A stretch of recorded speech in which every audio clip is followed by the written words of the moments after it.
Sirlene, I think it's very interesting, the history of the rules and regulations for this building. Now we're in the auditorium on the second floor. Take it from there.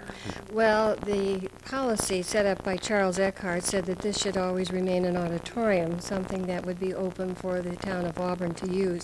But it is also under a covenant that said that it needs to be something that is non-sectarian, also a nonprofit organization. So we have to be very careful who comes in here and whether they charge for it or not, because that's not allowed. That's part of the covenant.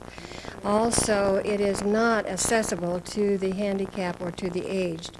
We have had genealogy classes up here, and they were conducted by Mrs. Wise, and it was so difficult for the elderly to come up here and to have, even to attend. Even having anyone to work up here, staff members, it would take extra staff members to work up here and to do something with it. Right. So those are the sort of the handicaps that you have in utilizing this second floor. Oh, yes, yes. However, there seems to be some interest over here, some antiques.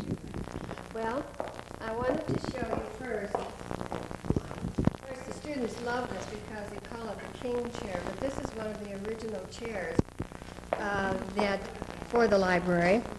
And it is covered in a fabric that is called frisé. Am I pronouncing it correctly?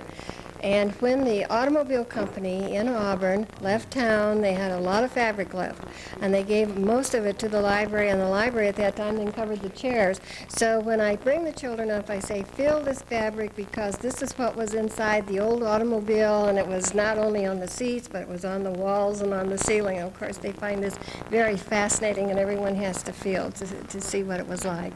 And I see for the general public, there is seating with that fabric on it. Yes, yes, and these are the original chairs with the building also. So they are the folding chairs that came in when the building was built in 1910, and they've been here since. And it was dedicated and opened in 1911.